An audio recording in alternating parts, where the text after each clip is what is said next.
Pajot. Bonjour Guy Ménard. Bon matin. Pierre, tu t'appelles bien sûr de Bagages. Certainement, j'ai adoré ce film. Et Bulle, réalisé par Mélissa Lefebvre et Paul Thom, est un documentaire profondément humain qui nous plonge dans l'univers créatif d'adolescents autistes. Et c'est bien sûr après Bagages. Moi, je dirais c'est comme Bagage numéro 2. C'est un peu Bagage numéro 2. Je sais pas, Paul et Mélissa, est-ce que c'est Bagage numéro 2? Ben, il y a des ressemblances avec Bagage numéro 2. Après 5 minutes, premièrement, tu commences, tu es à PGL. Tu sais, la pin-up des écoles secondaires. Et là, tu es là, oui, disons-le. Et là, donc, là, tu es à PGL, tu as une classe, puis tu te prépares à monter une pièce de théâtre. That's baggage. C'est un peu ça. J'ai dit, mais c'est pas le même sujet, d'accord, Guy? Continue là-dessus. Merci beaucoup, Pierre. Mais enfin, Mélissa, tu utilises l'art dramatique dans les deux gars pour créer un espace de liberté et d'expression. Et puis c'est intéressant parce que ça partit d'une question assez simple, que le film prend, je veux dire, en fait, que cette aventure devient un film, on peut dire ça de cette façon-là. Si vous pouviez créer votre propre monde, à quoi ressemblerait-il? Et là est né ce projet foisonnant. Exactement. Une question qui a été posée par Carmi, un jeune qui était dans une classe à l'époque qu'on appelait TSA, trouble du spectre de l'autisme. Puis il y a des moments magiques en enseignement. Ce moment-là en était un. Quand Carmi a posé la question aux autres élèves, il y a vraiment eu quelque chose qui s'est passé, là, comme un désir de parler, de raconter ce monde-là. Puis comme si on posait la question on leur posait la question pour la première fois. Fait que c'était des mains levées, là, tu sais, des mains qui veulent parler puis nous raconter leur monde. Puis ça a été vraiment le point de départ où est-ce que je me suis dit, il faut faire quelque chose avec ces mondes qui sont incroyablement riches. Et qui sont riches et étonnants. Vraiment. Parce qu'on de dragons bienveillants à civilisation robotique, à univers musicaux, créatures, et tout ça pour finalement mettre à jour leur anxiété. Il y a quelque chose qui devient libérateur. Et c'est ça la beauté du film, c'est que ces jeunes puis ils mentionnent qui ont des sentiments, qui sont empathiques envers le monde et qui ont quelque chose à dire, et tu t'aperçois qu'il y avait besoin de s'exprimer, et que l'art devient l'élément, je veux dire, déclencheur pour pouvoir parler d'eux, et que, comme tu le mentionnais, ça se produit rarement dans leur vie. Exact. Puis on s'est rendu compte que c'était une façon, l'expression de leur monde, c'est une façon de s'auto-réguler dans la société dans laquelle ils vivent, puis dans laquelle ils ne sont pas toujours confortables. Fait que l'expression de ça leur permet de se nommer, d'être vus, mais d'une autre façon, puis de réguler leurs émotions aussi. Mais à quel moment que ce projet pédagogique est devenu, entre guillemets, ou a pu prendre l'apparence d'un film? Est-ce que c'est Paul? Est-ce que c'est Mélissa? Comment c'est fait ce passage? Parce que ça aurait pu rester là, dans le cadre... L'école est impliquée, évidemment. Là. L'école est impliquée via moi. En tout cas, l'école embarque. Là. L'école m'ouvre les bras, me donne le feu vert. Mais au départ, c'était un projet de réalité augmentée. On a créé une murale. Ils ont créé leur monde en 3 dimensions. Puis on a développé une application où tu passais avec ton téléphone, puis le monde se déployait en 3D. On a fait un court-métrage qui était disponible sur la Fabrique culturelle.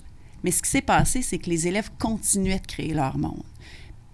Vraiment, créer des encyclopédies, créer des livres. Oui. Puis là, on s'est dit... C'est impressionnant, hein? Non. Une jeune fille, là, c'est une brique. Vraiment, des livres et des livres.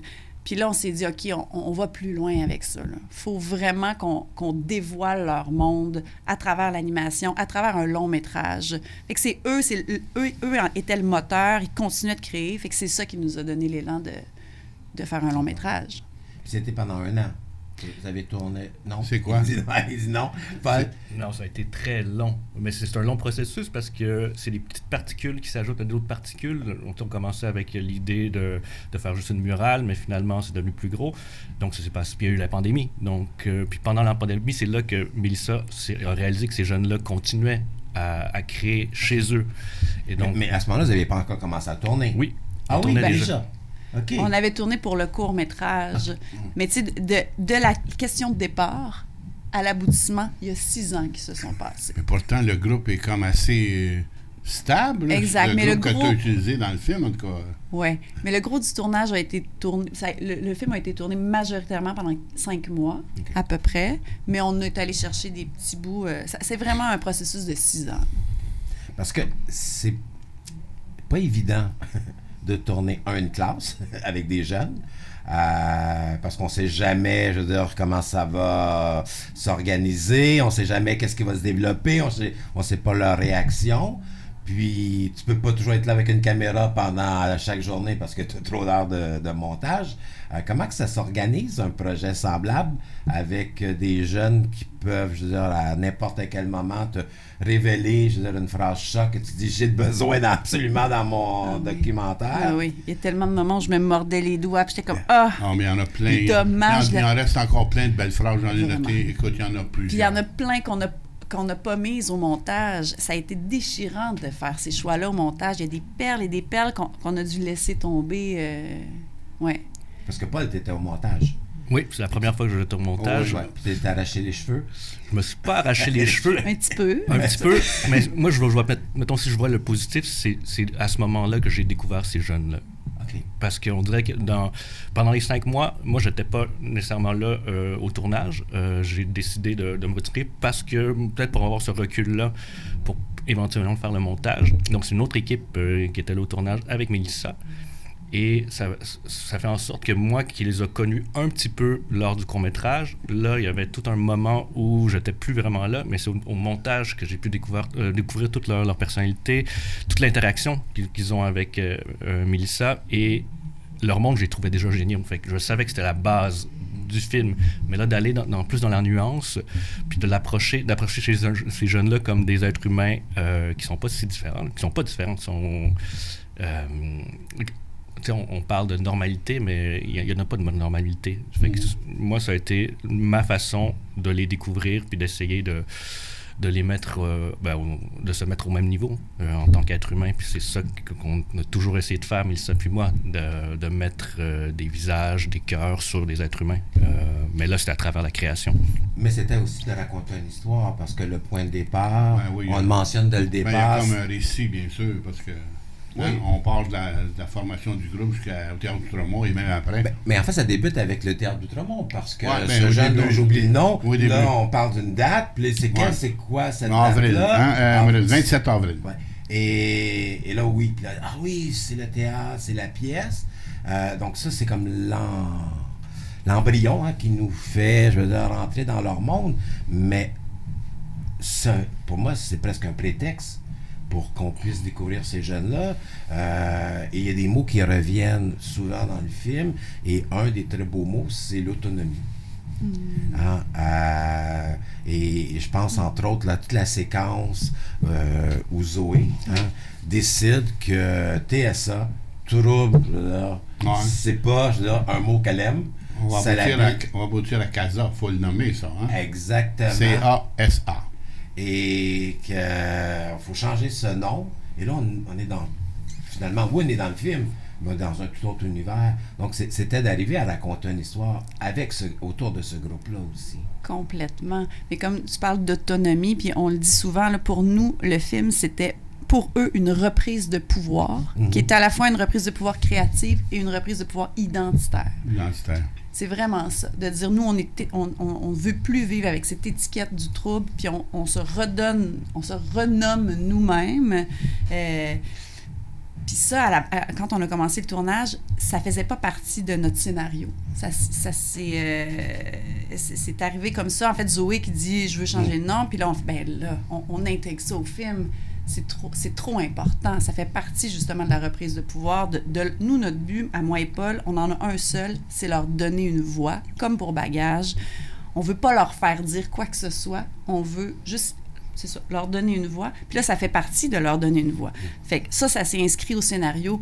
Ça a été un petit moment magique dans le tournage qui est un élément essentiel du film, selon moi. J'ai noté, ce n'est pas le bon mot, il faut dire persévérant.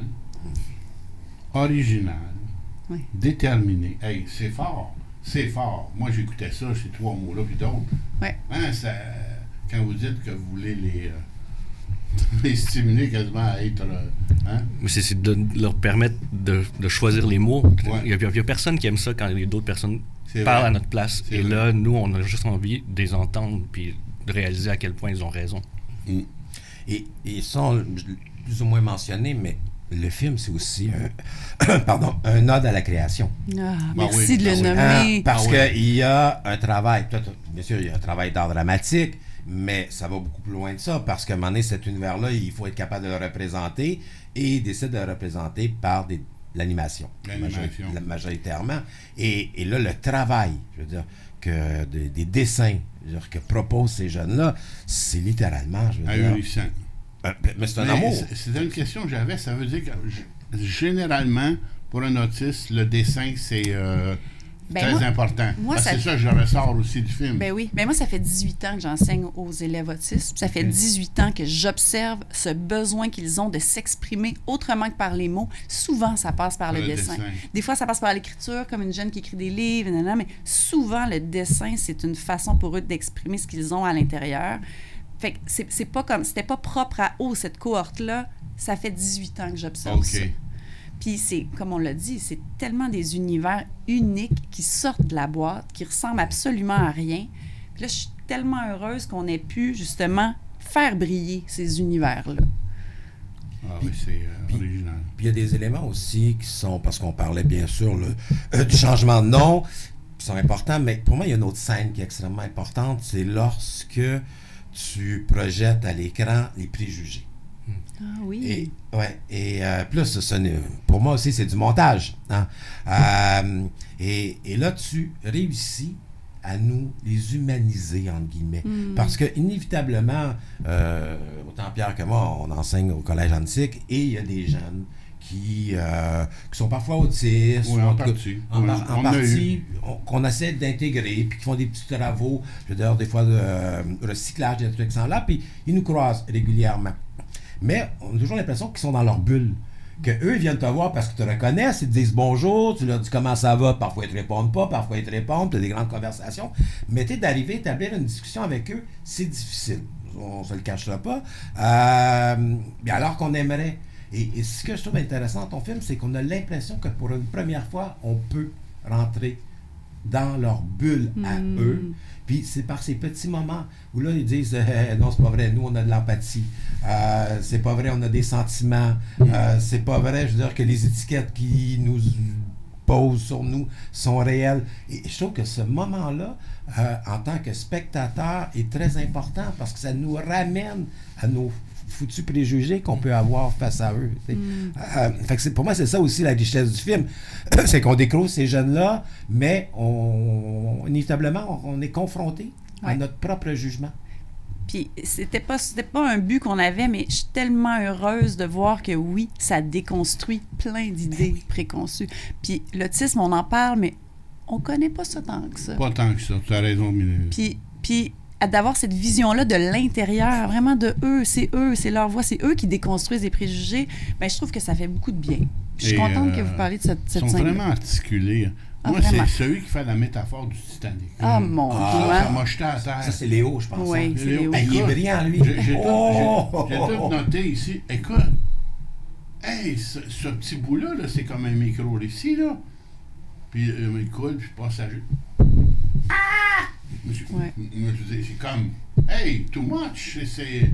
Puis C'est puis il a capable de dire ça. Puis il n'a pas pensé à l'avance, là, ça sort, là, les liens se font rapidement dans sa tête, puis c'est très logique ce qu'il dit, c'est très Ah, intelligent. mais c'est... Non, Puis pour moi qui l'écoute, ça me touche parce que c'est comme, je le comprends. Ouais. Tout le monde comprend le Titanic, hein? Donc, oui. Même son univers à Léo. Ben oui. Il est Ben fascinant. Là, on il y en a plusieurs, là, mais avec ses multivers, je pensais Everything Everywhere All at Once. Puis c'est intéressant parce que je pense qu'il doit être chinois, d'après. Oui. Et quand il raconte finalement sa perspective du monde, tu dis, OK, il est enraciné encore dans sa culture, puis qu'il recherche une certaine forme d'harmonie dans tous ces mondes, je veux dire, qui viennent par se confronter un à l'autre. Et là, je revoyais bagage, entre guillemets. Tu me disais, OK, Oui. ils ont réussi. Oui, il y a une partie bagage parce que votre classe est quand même variée. Hein? C'est pas Oui. juste des bons Québécois francophones, c'est ça. Il y a un petit côté bagage parce que comme on dit chinois, etc. Le noir est bon. Donc, puis aussi, ce qui fait le lien avec Bagage, c'est un film choral, dans le Oui, sens qu'on choral. n'a pas sélectionné 3-4 élèves. Là. On a sélectionné ce que j'avais. Il y a 20 jeunes dans le film. Là. 20 têtes, puis on se pose tout le temps la question, c'est-tu trop? Est-ce qu'en entrevue, on passe justement 24 élèves? Puis oui, finalement. Puis, Mais vous réussissez à leur trouver une place. moi, la réponse, c'est pas trop. C'est ça. Ma réponse personnelle, ma réaction au film, ce n'est pas trop. Puis là, je reviens au montage. Et c'est un grand enjeu parce que chacun a un peu sa place.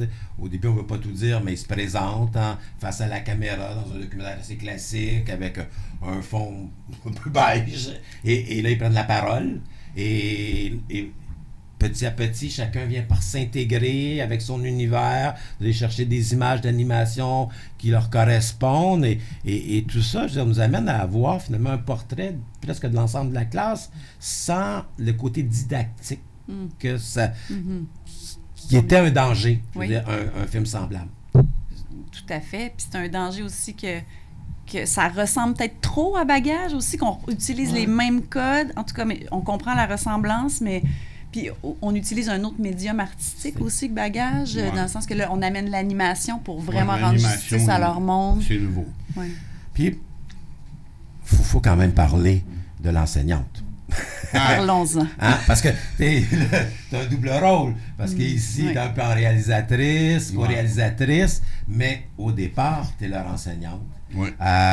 Puis, vous avez conservé des scènes qui, pour moi, je veux dire, sont très intimes. Parce que tantôt, tu parlais, je veux dire, dynamique. Avec le porte-clés, moi, c'est avec le porte-clés que... Ça, Pierre, toi, c'est peut-être un braillard. Oui. Mais c'est vrai que c'est beau. Tu sais, ma fille disait, toi, papa, t'évalues pas les films avec des étoiles, t'évalues les films avec des larmes. Ah, c'est Ma fille bon, m'a dit ça. Ben, elle avait raison. Elle avait raison. Elle avait raison. Donc là, ce film-là, Bulle, Il y a des larmes. ça code bien de larmes. Plusieurs. Ben, Mais c'est vrai que cette aile-là est très touchante, mais moi, celle que j'ai beaucoup aimée, parce que tantôt tu parlais de Léo qui parlait du Titanic, mais essentiellement, toute cette réflexion-là vient du principe que Léo, lui, il n'a rien, je veux dire, ma faute, de changer le terme. Exact. Parce que ce qu'il raconte, il dit, c'est pas les mots. Ce qui est important, c'est de changer la société. Exact. Et tant qu'on n'arrive pas à changer la société, on aura beau changer n'importe quel mot, on va être encore... On va couler quand même. On va c'est couler vrai pareil. qu'il dit ça. Ouais. Ouais. Et là, il te le dit en pleine face, en guillemets, je veux dire, avec son ton, puis sa manière. Sa carrure devant moi. Comme ça. Carrure, oui. Madame, vous êtes qui pour parler à ma place? Je sais. Et là, il y a une réaction très émotive. Et là, à travers tout l'amour que tu as pour eux, c'est comme s'il y a une remise en question. Puis c'est rare qu'on a cette spontanéité, cet accès, humanité, vulnérabilité. Voilà le mot que je cherchais, cette vulnérabilité en disant, OK, je suis un enseignante, je veux leur bien, mais est-ce que finalement, je vais trop loin avec eux? Et ça dure pas longtemps, mais c'est presque au milieu du film. Exact. Et c'est un moment clé pour moi aussi, qui explique que s'il crée, c'est parce qu'il y a un univers de confiance, et dans cet univers de confiance-là, il peut y avoir des confrontations. Exact. Puis t'as gardé cette scène-là. On l'a gardé, puis on s'est posé vraiment la question, si on la gardait ou pas, pour que le focus reste sur les élèves. Est-ce que j'avais ma place? Est-ce que cette réflexion-là avait sa place dans le film? On s'est, jusqu'à la dernière seconde, on s'est demandé si on l'enlevait ou si on l'enlevait pas. Je pense qu'on a bien fait de la garder. Oui. Mais oui... Mais on pensait aussi, dans un des premières idées d'assemblage, peut-être d'avoir une voix off de toi qui accompagne le spectateur, mais aussi, c'était peut-être une fausse bonne idée, mais c'est parce qu'on voulait souligner l'importance de Mélissa. Si ce projet-là existe, bien sûr, c'est parce qu'il y a ces jeunes-là, mais c'est parce qu'il y a quelqu'un qui a ce pouvoir magique-là de créer un espace à l'école pour que des jeunes aient cette confiance-là de se dévoiler. Donc, on voulait peut-être donner cette place-là à Mélissa, mais finalement, elle est là tout le long, puis cette scène-là, on a décidé de la garder parce que justement, ça met en scène, comme tu disais, la vulnérabilité, mais c'est ce questionnement-là, t'es qui pour mener tout ça? Ouais. Pour parler de notre place. Mais on voit un petit 30 secondes à peu près qu'on a gardé, mais c'était un réel questionnement, déchirement profond là, que j'avais. Là. Notre but, c'est tout le contraire, c'est pas de parler à leur place. Fait que qu'est-ce que je fais dans cette situation-là où il y a des élèves qui veulent changer de nom, d'autres qui veulent pas, puis... Mais souvent, quand on parle de film, puis moi, je reviens toujours à cette idée, surtout en documentaire de montage, c'est un assemblage. Et l'équilibre, il est fragile. Et le fait que cette scène-là arrive vers le milieu du film, en fait, on a compris préalablement que tu les aimes. Que tu as un amour profond pour eux et que tu veux leur bien et qu'il peut y avoir un échange et que tu peux être à la fois toi vulnérable, eux ont droit à leurs paroles. Okay? Donc là, ça prend tout un sens parce que on remet jamais en question ton amour, puis on constate que le fait de leur donner la parole, je veux dire, va peut-être engendrer des vraies discussions et des remises en question, puis que c'est normal qu'on les écoute, puis c'est normal qu'ils aient leur point de vue. Mais pour moi, je veux dire, c'est le montage fait en sorte que tout, je veux dire, s'enchaîne. Et nous laisse croire que ces jeunes-là ont leur mot à dire et qu'il faut les écouter. Oui. Et ces jeunes-là, finalement, aussi ont de l'amour pour Mélissa. C'est pour ça aussi qu'ils reviennent. Il y a deux petits moments, le beau câlin aussi. Et même avec les parents qui l'aiment bien aussi. Puis, les parents t'aiment beaucoup. Hein? Oui, avec raison. Mais ça, c'est beau la fin. On ne peut pas toujours dire la fin. Mais on s'en perçoit à quel point que ses parents, finalement, aussi découvrent, je veux dire, que leurs enfants ont un potentiel et en sont fiers. C'est touchant de voir que les parents, même les parents, écoute, disent, je savais pas que c'était possible. Découvrent. Oui. Il nous reste juste 3 minutes. Ben, il y a une chose dont on n'a pas parlé, Pierre. C'est l'humour dans ce film-là. Parlons-en, je suis contente. Non, parce que ces jeunes-là, là, ils nous font rire. Ah oui, ils font rire. Jusqu'à la fin. Mon Dieu, ils nous font beaucoup rire. Dès le départ, leur réaction, là, ils sont drôles à mourir. Ils sont drôles, ils sont vifs d'esprit. Ils sont vifs. Et ça aussi, ça participe à l'intérêt qu'on a pour le film. Parce qu'on s'attache à eux, à leur univers, et ils ont toujours la petite pointe d'humour. Ils sont capables de rire d'eux. Ils sont capables finalement d'être conscients de leur situation et de s'en moquer. Et ça, pour moi, je veux dire, c'est une révélation, entre guillemets. Là. Ah, tant mieux, je suis contente. Puis je pense que ça fait partie des petites étincelles du film. Tu sais, on veut pas être dans le misérabilisme, on veut pas être que ce soit trop larmoyant. Il y a cette teinte d'humour qui nous apporte, qui apporte beaucoup au film, je trouve. Ouais. Et les jeunes... parce que ça, on le voit un petit peu, c'est pas dans le film, mais comment ils ont réagi quand ils se sont vus à l'écran? Parce que vous avez eu une projection avec eux. Ouais. On sait à quel point qu'un tournage, c'est compliqué parce que c'est des scènes à droite, à gauche, tu peux avoir une idée de ce dont va ressembler le film, mais t'as pas l'objet total. Quand ils se sont vus à l'écran... Quand on a fait une projection privée... quelle était la réaction? C'était tellement beau. Je vais terminer avec ça parce qu'il y a une jeune qui avait de la difficulté à parler après le film parce qu'elle pleurait, puis elle dit « Enfin, je suis vue ». C'est des élèves qui sont dans l'ombre toute leur vie, qui sont étiquetés par leurs défis. Donc là, ils sont vus pour ce qu'ils ont de beau à offrir. Puis moi, je trouve que ça résume bien leur réaction. C'est magnifique, leur réaction. Il y en a qui je puisse m'accepter. Hein? Oui, je rêve mon rêve, c'est de pouvoir m'accepter. Puis là, on va boucler la boucle. 3 ans plus tard, on va présenter le film au Théâtre Fremont devant un public, une salle comble. J'espère que ces jeunes-là... je suis convaincu que ces jeunes-là vont être applaudis, vont être vus, vont être célébrés. Ça va être magnifique. Parce que le film prend... La simple idée qu'ils le mentionnent. Hein? Oui. On va m'applaudir. Ils le disent, comment ça joue un rôle. Oui, parce que dès vendredi prochain, là, le film est à l'affiche, en salle. Vous allez accompagner le film, puis, je veux dire, bien sûr, avec ces jeunes. Oui. Mais moi, je vais mentionner 2 petites choses avant de terminer. Parce qu'il y a une plateforme web avec toutes les vidéos de ces jeunes. Oui.